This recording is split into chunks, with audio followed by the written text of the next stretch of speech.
Assalamu alaikum warahmatullahi wabarakatuh, mpenzi mtazamaji, natumai umzima buheri wa afya. Jina langu ni Haifa Muhammad na karibu katika kipindi kipendacho Upeo Asubuhi ndani ya kitengo Gumzo la Vijana. Na inshallah mpenzi mtazamaji, leo tupo naye mgeni mwingine ambaye ataweza kujitambulisha yeye ni nani, tuweze kumfahamu anajihusisha na nini, ambapo pia tukiangalia ni kijana mwenzetu, na tunapokuwa na vijana wakakamavu kama hivi basi tunafaidika na wao. Na inshallah mpenzi mtazamaji, katika mada yetu leo tunaenda kuangazia breaking negative habits. Labda kuna tabia ambazo wanasema ni hasi, yani tabia ambazo ni hasi, ni mbaya. Sasa ni jinsi gani tuweza kuzivunja, kwa sababu kuna watu ambao imekuwa ni habit yao ya kila siku, lakini sasa huenda hii habit inakuharibia maisha, inakufanya haui mtu ambaye utakuwa na malengo mazuri katika maisha yako. Na inshallah tukielekea kwake tuweza kufahamu mengi na mengi zaidi. Karibu sana Morgan, habari ya asubuhi? Asubuhi yangu imekuwa mzuri na so far siku imekuwa poa. Ndio, vizuri sana. Kabla tuangazie mada yetu, tungependa kufahamu wewe ni nani, unajihusisha nani? Majina ni Morgan Odhiambo, na kaa Kibira, na endesha biashara ya kuuza manguo, na pia niko na interest in poetry. So zingine nilipata naandika, usanii pia, na graphic designer. So recently hata last week nili graduate. That's nice, that's nice. Nakwambia kuwa na vijana ambao wana malengo katika maisha ni mazuri. Sasa tukielekea katika mada yetu ya leo Morgan, tungependa kufahamu what are the negative habits ambazo tunafaa kuziongelea? Negative habits ziko mingi sana. Na necessarily kama tuna define a negative habit, ni habit yenye inaleta more harm than good. Unapata hii habit ukiifanya ni iko aina positivity fulani inakuletea kwa maisha yako. Kuna venye tu inakudrain. So negative habits ni mingi sana. Kuna lust, kuna substance abuse, kuna negative self talk, ziko mingi sana. Unadhani ni kwa nini watu wana indulge na kuwa na hizi negative habits? Hizi negative habits mosoni watu wanataka kukuwa na place yenye wanakubalika, ama a place where wenye wanaonekana. Ukiwa na hii negative habit ni ka a sense of belonging. Unaona nikiwa na hii act fulani na belong place fulani, watu fulani wananikubali, na hivyo. So what's acceptance to you? Vile umeongelea kwamba mtu anataka kukubalika. Acceptance ni ile, it's a point enye unaangalia watu fulani unasema nacheka na watu fulani, tunaongea na watu fulani, na niko maeneo fulani na sisikii ni kama kuna tatizo lolote hapo. Yani unaona tu uko sawa na watu fulani. Hiyo ndo acceptance, uko na a community around you. What role does self-awareness play in changing bad habits? Self-awareness is the point in which you have some form of acceptance. Ume-evaluate something and you have seen, this thing is not going right, iko hivi. A person mwenye ana acceptance, you are ignorant to some extent. Unasema, iko sawa tu. Unasemanga ignorance is bliss. Kuna ile design unasema, iko sawa tu, lakini acceptance uko willing ku consider the rights and the wrongs. Uko willing kuangalia something, unaseme, I need to change on this, I need to act on this, na I need to, na uko open to a better environment ama a better situation other than what you're feeling in the moment. Na kuhusiana na swala zima la kwamba tumeongelea hili swala la kwamba kuna hizi negative habits. So negative gani habits ambao na feel like youth wameteka toil sana ndani yake, na pia inakuwa ngumu wao kutoka nje? Ni mingi sana. Mingi sana. Kwanza more substance abuse. Because people wako na traumas fulani, na that's a way of coping, ama a way of relieving stress. So tuko na stress in act ka trigger, na pia inaweza kuwa uko na stress na una look for a way to not have stress. Uko na dopamine. So there are a lot of things. Substance abuse, kuna lust, kuna negative self talk. So far hizo ndo naweza remember, lakini ni vitu mingi sana. Unapata kuna mtu fulani ako na hii issue fulani, mwingine ako na hii, kuna mwingine ana struggle na lust, mwingine ana struggle na substance abuse, mwingine ana struggle na negative self talk, so ni mingi sana. So tukiangalia the bad behavior, do you think peer pressure inaweza kuwa one of the way that ina influence mpaka mtu kuwa na hiyo nini na hii behavior yenye mtu haezi acha?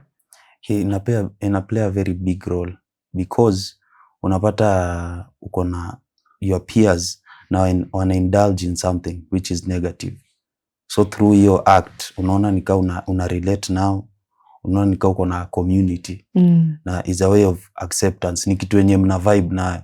Sikianga tu wasema tuko na vibe, so wana vibe na hiyo kitu fulani. So inakuwa ni kama tunaenda na ring. Tuko na rada jo. Which brings to kusema kwamba peer pressure inaweza kuwa a bigger influence upande wa hii kuwa na hii negative habits. In a way that sahi kijana ukiamua unataka kumadvise concerning your behavior yenye anafanya inakuwa nguvu. So how do you guys deal with such people ambao mnajua like okay, huyu ako na bad behavior, so how do I identify this person, nijue the way I'll guide this person to the right place?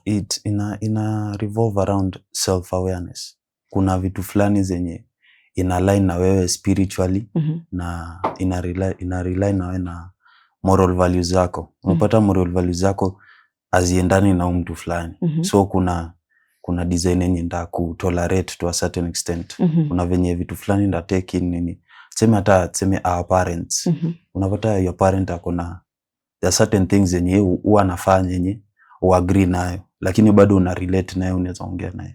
So kuna vitu tu fulani na stem to inafika to ile point yenye moral values zako ziko compromised hapa ama zina relate na umse, so una take in that. Na pia spiritual kuna vitu tu fulani unasikia tu mwili imekataa inakwambia hapana, hii haidai. Unaona? So ni hiyo tu point ka hiyo. Na vile umeongelea moral values, let's talk about moral values. Ni moral values zipi ambazo as youth tunafaa kuwa nazo which zitatusaidia at the end kuweza kutoa hizi negative habits tuko nazo? Kila mtu ako na habit ambayo yake ni negative. Kuna mtu labda sleeping yes kwake ni nzuri, but kuna ile ukisleep to the extent ambao mpaka unajisahau, inakuwa ni kama ni a negative habit. Utakuta hata mzazi nyumbani analalamika, wewe unalala sana, there's nothing that you're doing, wewe umekaa tu hapo. Moral values mostly mtu akiuliza moral value ni right na wrong. Na through the Bible, Quran, kuna wame outline deeply, wanasema kuna hii kitu fulani, hii si mzuri, ni mbaya, unaona? So moral values ukitaka uko in search of a moral value, ni ile point yenye unafaa reflect kwa the holy books. Uende uangalie tu usome, upitie. Unaangalia unapata hii iko wrong, hii iko right.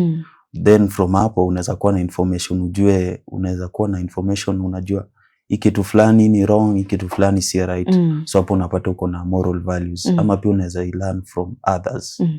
Unaona kuna mtu fulani anajiconduct this way na iko poa, unafuata hiyo example. And wewe binafsi, tukiangalia wewe binafsi, coming to this baka ukaangalia hii topic, it's very crucial. Kuna kitu ambacho labda ilikuwa na trigger. Have you ever experienced in a way kwamba ulikuwa na negative behavior ambayo ukaona hii nikiendelea nayo itanipeleka pabaya? Nikiweza simama, nikiweza kaa hapa chini nikwambia ati sijai kuwa na negative habit, nitakuwa na danganya. Hata tutasema kwani huu ni robot au nini? Lakini mimi nimekuwa na negative habits mingi sana. Na mostly 2023 nilikuwa high school. Na nilikuwa msik sana. So kuna time tu skin yangu ilikuja tu ikakuwa na issues most. Pata uko na bruises nini. Kuna venye yani unasikia tu uko irritated. So kuna point yenye 2023 kaisha towards November, nikatoka shule juu time ya KCSE hawezi toka nje. Ama mzazi hawezi kuja huku na nini. Na nilijaribu certain ways ya kusema nafaa kwenda seek medical attention, but from that time ilibidi tu nikae na hiyo shida fulani. So the moment November ikafika, nikaweza kupelekwa hosi na waka identify niko na dermatitis. So dermatitis ni condition fulani yenye sema kuna certain vitu ka triggers. Sema kuna vitu fulani ukitumia inaleta outcome fulani kama so unapata hiyo time ilikuwa the moment tu nilifika hivi home after school, yani nilikuwa niko enclosed sana. Nasema siwezi taka mtu fulani anione, so kuna negative self talk. Hiyo nilikuwa nayo sana na ili take from 2023 till 2025 hapo ama 2024 ndio niweze kusort out hiyo kitu. So it's like pia ilikuwa you are an introvert per se. That's why ilikuwa unakuta labda umekaa, labda kuna negative ideas zinakuja kwa akili. Juu unapata mtu uko used to being like this, unaona? It's like someone unapata uko used to having an arm, kuna mkono. Afu there's a certain point unapata una hiyo mkono. Do adjust to life yenye hauna hiyo mkono. Ni different sana. Kuna venye tu mental yako lazima itateka toll on you. Juu kuna vitu fulani utaangalia useme life ilikuwa hivi. So ndo uadapt, ina take time. Na ulifikia ulichukua maamuzi gani mpaka ku decide kwamba it's high time nitoke katika hiyo habit? Because niliona hakuna in the long run ikuwa fruitful. Hakuna benefits nilikuwa napata hapo. Ukiwa enclosed somewhere hakuna unaweza learn vitu fulani, unaweza jua vitu fulani. Lakini pia lazima we are social beings. Kuna vile unataka interaction fulani, so huwezi kuwa tu enclosed pale fulani. Thank you so much. And tukiangalia swali lingine ni kwamba how can stress or emotions trigger negative habits? They play a very big role because unapata uko na stress na a way of really stress kupata dopamine ni indulge in something ndio ilete happiness to some extent. So unapata ukiwa na stress, niko na stress bas ini trigger, stress ina act ka trigger. Then unapata behavior, una interact na a negative habit ndio get rid of the stress. Tunataka kuchange emotion ama hii kitu fulani nasikia change kwetu another thing. So ndo unaona it plays a very big role because it acts as a trigger to some people. So meaning if kama mtu ameamua, let's say ameamua kukaa ndani, ameamua kukaa ndani, maybe hataki kuongea na watu, can it be one of a negative habit? It can be a negative habit because unapata hata unakuwa socially awkward. Uwezi relate na watu fulani. Nini na uko very easily unajaa haraka sana. Sana. Kuna time nyingine unaniambia tu sikia tu yo rada. Sikia tu umenikwaza tu, unaona. So the moment uki step out of your place fulani, unapata watu wako na preferences tofauti. Unapata kuna njia fulani huwezi ongea na mtu hii design fulani, huwezi sema certain things, but kama uko peke yako utakuwa na filter. Unajua kuna vitu fulani unaweza ona sema uone mtu anaugua na kitu fulani, au utasema tu out loud. Lakini kuna venye utafilter, kuna venye utachoose your words. True. I think ni kitu ambacho kinatokea especially ukiwa peke yako. And you know kuna watu ambao hawajui kuvent anger. Kuna mtu hajui ile kuitoa kabisa yake yote. So the moment amekutana na mtu, nimekutana na wewe kama hivi and then I'm angry with you, nitakosa ile kusema. Lakini the moment umekuwa peke yako, unaongea peke yako, it's like you're talking to yourself. Unapata mtu anaongea tu peke yake na ana vent tu, juu una mtu wa kuongea naye, unaona mtu wa kurelease. So does that count as a negative habit or ni ile tu kitu mtu amejijengea like the way it's a coping mechanism yake in kutoa maybe hasira? Unajua tu kuna yin na yang, kuna the light na dark. Unaona? So to some extent ni poa kukaa peke yako pia una reflect nini. Lakini squati sio ndo maisha iko hivyo. Ndio unapata uko na marafiki fulani, uko na familia, uko na sisters, uko na cousins. So that's a way of uko na a spare time. Unapata most of the time una indulge in something that is negative. Uko na time, a lot of time. Enye unaweza wake up, uko na lot of time to iko hapo tu. Iko in the open, uko na time mingi, hauna kitu kufanya. So ukichukua a time, hiyo time fulani unapigia mtu fulani, unachukua kufanya activity fulani. So unaona So lazima ukuwe na hiyo, utakuwa na space for yourself, lakini pia kuna other ways ya kudeal na hiyo time yenye uko nayo. Hence utakuwa na a way of replacing a negative habit. Since utakuwa na place ya unajua ukisema umeremove kitu, utaacha void. Utakuwa na void fulani kwa hapo. Lakini ukisema umereplace, kama uko in need of hiyo kitu fulani, utapata kuna kitu fulani inaweza fanya yenye iko much better. So ukaa peke yako ni poa, but pia kuna venye tu una adjust, kuna balance. Hiyo scale is tilt to the other side more. Yani square tule umelina upande mmoja peke yake. Juu pia unapata mtu umekaa tu hivyo peke yako, unajua human beings tuko prone to stress. Stress lazima ikue. Lazima tu kuna siku tu fulani stress itakuwa. Lakini the moment uko na mtu fulani mwenye unaamini unaweza ongea na yeye, inakuwa poa. Unapata unaweza relieve. Au utakuwa na hizo anger issues mingi sana.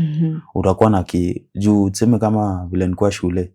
So shule yetu tulikuwa na therapy. Yes. So therapy tulikuwa na group therapy, na group therapy ilikuwa inasaidia sana.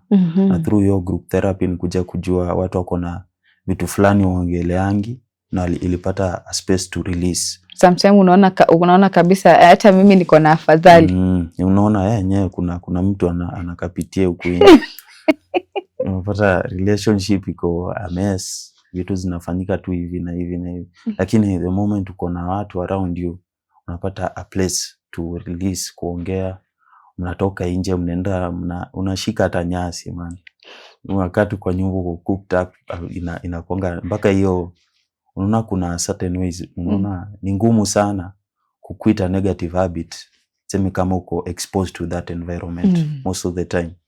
Juu vitu zina act ka cue to do something. Nika sema mtu mwenye ako prone kukunywa. Akiona tu hivi glass kwa nyumba anasema bas, ndo mimi sasa nafaa kukunywa ama nini, unaona? Kuna vitu tu fulani na kuprone, lakini the moment uko outside hapo, unaweza ona vitu fulani, unaweza connect na nature. So inakuwa kama ni adventure. Unajua umekaa tu uko hapo open, ni kama mtu unataka kuquit cigarettes, lakini cigarettes iko hapa mbele yako. Itakuwa ngumu. Umeenda kwa duka umeziona ndio zile. Unasema, kwanza leo hiyo rap yake inakaa poa sana. Thank you so much Morgan. Tutachukua pumziko, tukirudi tutaweza kuendelea na awamu ya pili. Asante sana. Kurudi kwako mpenzi mtazamaji, natumai katika awamu ya kwanza tukiwa naye Morgan ndani ya studio zetu za Mahdi TV, naamini unazidi kufaidika na yeye akielezea kuhusiana na zile bad habits ama negative behaviors ambazo tuko nazo na jinsi gani tunafaa kuachana nazo. Moja ya point ambayo amesema, make sure kwamba una replace bad habit with a good habit. Hapo itaweza kusaidia kuweza kufanikisha maybe kutoa ile negative habit ambayo uko na. Hakuna mtu mwenye hana negative habit. Hasa ni wewe mwenyewe ujue like, do I want to remove this? Kama unataka kuitoa, eventually itatoka kwa sababu ni maamuzi. Mpenzi mtazamaji, acha tuvute pumzi kidogo, tutakaporudi tutaendelea zaidi.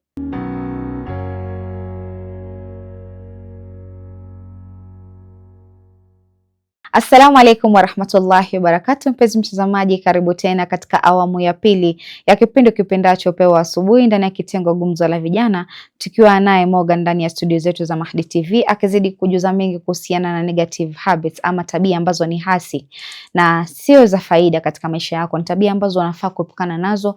Wanakuambia kwamba ukitaka kuacha utaacha, ni wewe usia tu uziondoe basi, lakini replace na kitu ambacho kitakupa faida katika maisha. Na tukirudi kwake tutaweza kufahamu mengi na mengi zaidi. Karibu tena Morgan. Na tukiendelea na nilikuwa na swali lingine ya kwamba tuongelee stigma ya kuwatenga watu ambao wako na bad behavior. Hii huwa inasababisha nini zaidi? Stigma iko na some great effect sana. Unapata time uko na stigma, uko na maswali mingi sana. Tuseme iko na both sides. Kuna ule mtu fulani mwenye ana stigmatize watu fulani, anasema ule siwezi associate na yeye. Ndio. Inafanya mtu fulani mwenye anakuwa stigmatized. Ako ni ile design anasema kwani nini iko wrong, nini iko mbaya, nini nafaa kurekebisha, unaona? So iko na both sides of the coin. Unapata mtu fulani anasema nataka kujibeta kidesign fulani, lakini mtu fulani anasema kwani nilifanya nini wrong, unaona? So iko na both sides. Do you think we fail as a society kuwaleta karibu na sisi in as much as ni watu ambao labda huenda mtu amepitia trauma, because kuna watu wako na childhood traumas, kuna vile tumesema ni peer pressure, it can be one of the contribution ya mtu kukua vile anakuwa na negative habits. So do you think sisi kama nini society tuna fail in kuwa close na hawa watu, ile kwamba sisi tunaamua tumewatenga, sisi hatukae na watu wenye tabia mbaya, lakini sisi kama society kuna mahali tutakuwa tumeweza kuanguka in kuwaleta karibu na sisi? Juu kuna a certain day kulikuwa ina community library na kulikuwa na certain book niliona. So through kuona hiyo kitabu nikaipiga picha na nikauliza a certain social media app kuuliza hii kitabu inahusu nini, lakini most of the themes ama kitu ilikuwa inaongelea ni society imeshinda iki repeat certain mistakes over and over and over again. Na hii kitabu iliandikwa almost in the 80s ama 70s na ina reflect what the community ilikuwa inafanya wrong, what the community ilikuwa inafanya the same mistake. Tunajua kuna corruption, lakini tu bado tutaendelea tu kuiba pesa, tutaendelea tu kunyanyasa wenzetu, tutaendelea tu kufanya tu mambo vile iko hivyo. So the society tuko used to repeating to something, juu tumeona ni kani norm. Tunaona ni kama mimi pia nafaa kuwa ule mtu, sifai kumkaribia ule hapana. So the society tuko used to as of now tuko more of ourselves, mimi kila siku tu ni mimi. Lakini uangalie environment yako iko aje, unaona? Mimi hata mimi kuna certain friends of mine wenye wako a different life kama yangu ni tofauti nao sana. Napatana na msee ako beza hapo tu ametulia mbeo, si uniachia hata moja jo ya kifegi sijui nini, lakini unaona siwezi jipata ati mimi nimekuja nimekaa hapo naye, unaona? Lakini though inaniumiza, lakini huwezi nipata niko hapo. Juu napata hata tuna kitu yenye tunaweza ongelea, lakini juu tushajua wala sana kanga pale, sasa siwezi enda huko, acha tu nikae huko. Alafu unakuta mtu kuna ile kwamba watu washazoea kusema ukitembea na mwizi utakuwa mwizi. Unasema ule, mimi hata upata mzazi wangu alikuwa ananiambia unaenda wapi? Naenda na ule. Ule anavutanga bagi sijui nini, mambo tu mingi. Yaani kuna venye tu inaanza from the get go, yani unaambia usitembee na ule, usifanye na ule. Na pia kuna certain events zilikuwa zinafanyikanga ndio shule yetu, tunaletewa mtu fulani anaongea na nyinyi on a certain topic. So unapata hiyo time tuko huko tumekaa shule hivi, alafu mtu anatuuliza, so mwenye ana run your institution anatuuliza, na mbona mmeacha marafiki zenyu huko kwa mtaa huko, unaona? So ni kitu tu iko tu hivyo tu, imeanza from ni kitambo sana, ndo tuipitie tuseme ilianza lini, tutarudi nyuma sana. So tuseme it's like parents have to play a bigger role pia in raising kids. It doesn't matter kama ule mtu anavuta bangi, but they should bring that person closer, waweze compare at least advice 1 to 3 so that they can help that person change. Wanasemanga preach without preaching. As in, unajua kuna venye unaweza kuja si most people wako cut out to go and waambie mtu fulani ati acha hii. It sound ni kama tena mtu anakujaja ama mtu anakuambia lakini kuna venye tu a certain way ya cooperate, kuongea na mtu mwambie iko hivi. Even actions I think can be one of the reason ambao mtu anaweza change. The way you treat that person inaweza mfanya kabadilika. The way you act around that person. Anaona like okay, huyu hani stigmatize na there's some things maybe yeye anaona like huyu mtu huwa hapendi. Sijui kwa ushaona hizi videos fulani kwa internet. Unaona ule mtu fulani anakuja na anachukua mtu homeless, anaenda na anamnyoa, na anampeleka, unasikianga tu poa. Una feeling nika pia mimi naweza fanya some good, unaona? So through hiyo unaona tu wenyewe it's possible, na pia kuna vitu fulani naweza fanya. Because si wao wana choose, sometimes it's not them that they choose circumstances ambazo wako. Like we've said, kuna hiyo peer pressure, kuna ile labda wazazi nyumbani, family feuds pia can be a reason why mtoto kuwa na ile stress tumesema. Sasa yeye anatafuta vile mtapata furaha yake ni hiyo bangi. Unakuta mtu ameenda kuvuta bange. Not knowing yeye hajui kama madhara yake at long run itakuwa ni kitu ambacho kitamuumiza at the same time. Jua watu tunatafuta, kuna kitu fulani nilikuwa nasikia podcast fulani, alafu mtu anasema we are chasing happiness. No. Hatutaki kuwa dull, lakini tunafaa kuwa na ile aspect yenye dullness itakuwa hata tufanye nini, lakini kuna venye tu tunaweza tafuta balance. Na kuna very different ways ya kufanya vitu fulani.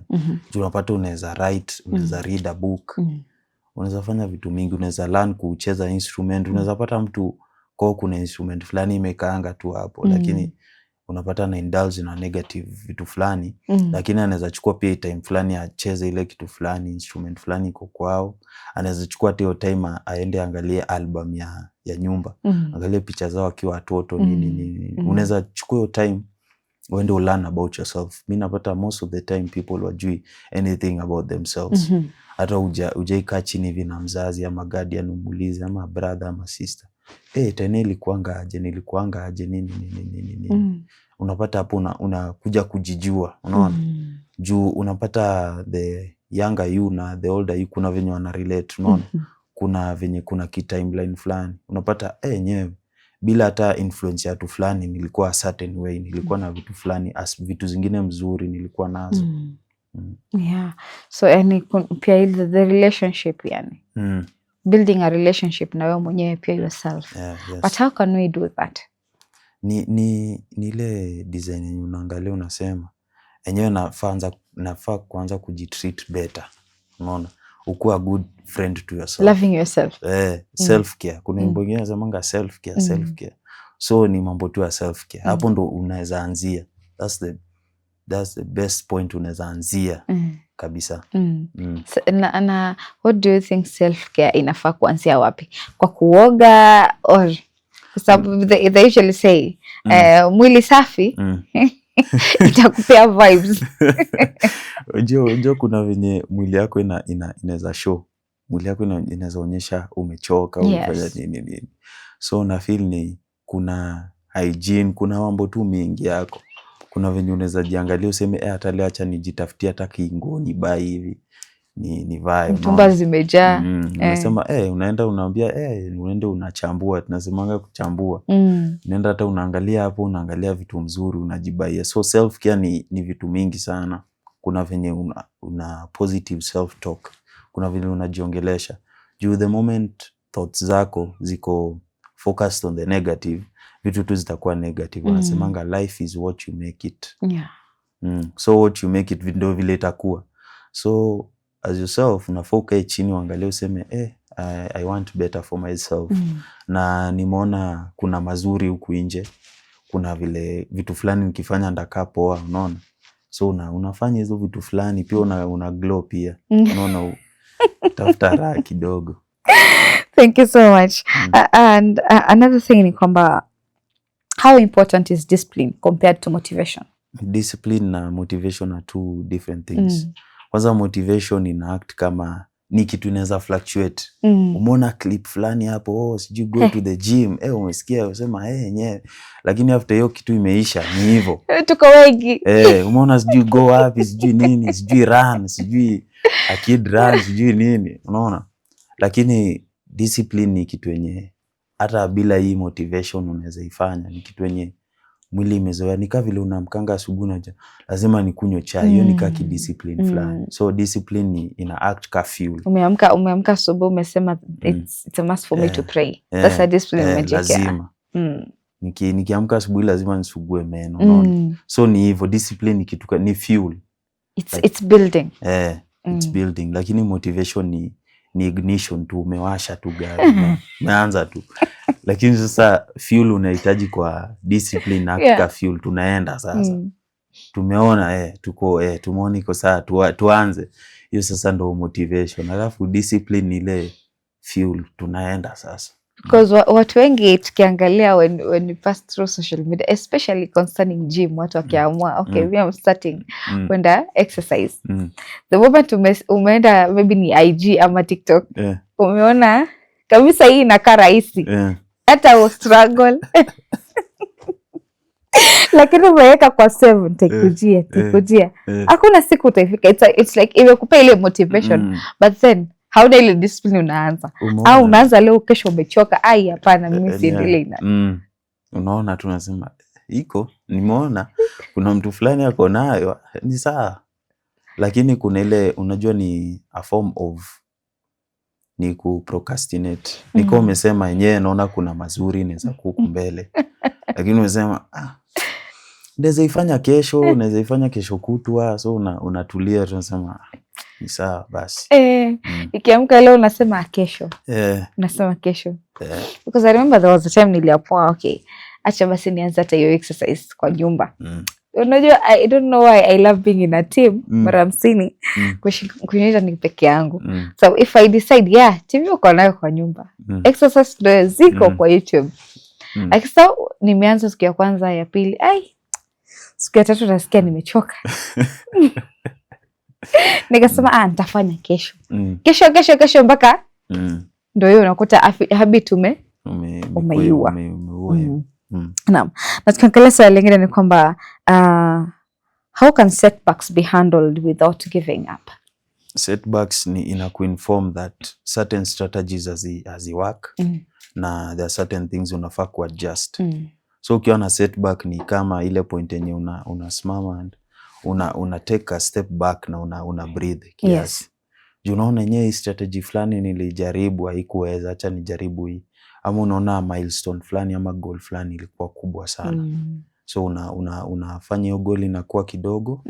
So una deal na hiyo kidogo juu through hiyo kidogo ndo ukuwe na ndo umeka 100 unaweza kuwa na 50 ndo ukuwe na 50 mbili ndo ikumekia 100 unaona. And like useme nitafaa kuwa na hizi 100 days ama hizi 100 what ni kwa hivi, lakini acha tuanze na 50 ama tuanze na 20. So unaona strategy yangu nilikuwa na 100 days yenye sija indulge na negative habit. What about acha ni sahi ni set to 50. Na hiyo 50 pia unachukua time una learn, na pia ni setbacks in account kama a way of kureflect. Unaangalia data yako unasema imekuwa hivi. Na pia setback unaichukua ni kama usi chase perfection. We work to around hiyo way fulani na utapata tu a way forward. Thank you so much. And another thing ni kwamba how does positive self-talk help in overcoming bad habits? Positive self-talk ni ile point yenye una focus more on the positives. Unaangalia more on the positives. Outcome ni vitu imekuwa hivi unaona. Na positivity pia kuna vile inaweza kufanya usikie poa about yourself. Unaangalia yourself and you feel like nyewe kuna hope huko mbele, kuna future huko mbele, kuna mazuri huko mbele. And like ufocus on the negative, ukifocus on the negative utasema si ni sawa basi, acha tu nikae tu hivyo. Acha ni remain tu in the negative habit. Lakini ukiwa na positive kuna a certain way umeangalia vitu unasema yenyewe kuna mazuri huku nje, kuna vitu fulani na uko na progress fulani, na mark uko na progress, kuna work fulani umeput in na inakuremind kwa nini ulianza, starting point yako ulianza, na uko able kuangalia vitu zenye umefanya so far. Your positive self talk. Okay. And as we wind up tukimalizia, what advice will you give someone struggling to break a long term negative habit? A negative habit, kuna a certain friend of mine. Someone niliona alikuwa on the net, alikuwa na vlog, na alikuwa na document of how ali shift from kuwa mtu wa dunia to mtu mwenye anafanya for religion yenye ana associate na through hiyo nikamuuliza ulikuwa able aje kubreak hii negative habit fulani ama hii kitu fulani ilikuwa inakudrain. Akaniambia wewe peke yako huwezi. Juu si human beings we are meant to sin, tuko na sinful nature. So kuna aspect fulani yenye unaweza put it, unaweza weka to God ama to someone yenye to God mostly because God ndo ako na nguvu yote. Yes. Allah ako na nguvu yote ya kukusaidia kufanya vitu fulani. Juu unaangalia through hizo books kuna vile wame outline vitu fulani. So through Allah pia anaweza kusaidia, unaona kuna support fulani unapata. Ndio maana unaona kuna support fulani utapata hapo na utakuwa able kuisolve. na ndo break kitu fulani lazima take time nayo pia, unaona. Lazima pia uangalie juu habits zingine huwezi amka tu overnight. Kweli, true. Juu anasemanga kuna kitu fulani vile nilikuwa nafanya research yangu na nika realize tu short hair is easy to cut than long hair. Unaona? Lenye imekuwa ndefu sana uta take time hapo kwa baba ndo ainyoe ndo point fulani, unaona. So kuna vitu ita take time, itakuwa ngumu, kutakuwa na setbacks na pia tafuta support. Hiyo ndo kitu yenye naweza sema. Thank you so much Morgan kwa kuweza kuwa na sisi kuanzia mwanzo hadi mwisho. Nimependa session yetu, imekuwa yenye ucheshi na nashukuru. Naamini mpenzi mtazamaji ama kijana anayetazama atakuwa ameweza kufahamu mawili matatu ambao umeweza kuiangazia. Asante sana. Kurudi kwako mpenzi mtazamaji, natumai katika awamu ya pili tukiwa na Morgan ndani ya studio zetu za Mahdi TV umezidi kufahamu mengi ambao ameweza kuiangazia. Binafsi nimefurahika sana na vile ameweza kuelezea. Kuna watu ndio tuko na negative habits, but ndio amepa advice nzuri sana, wasia mzuri wa kwamba pia hakikisha kwamba unajiweka sawia karibu na Mungu, na pia hakikisha unapata support kutoka kwa watu. Waulize watu labda waliweza kufanya nini ili kuweza kuachana na negative habits zao zenye walikuwa nazo. Hivyo basi mpenzi mtazamaji, utakuwa umeweza kufikia malengo yako ya kuachana na negative habit. Mpenzi mtazamaji, kufikia hapo sina mengi ya kusema isipokuwa ni kukwambia maasalamu.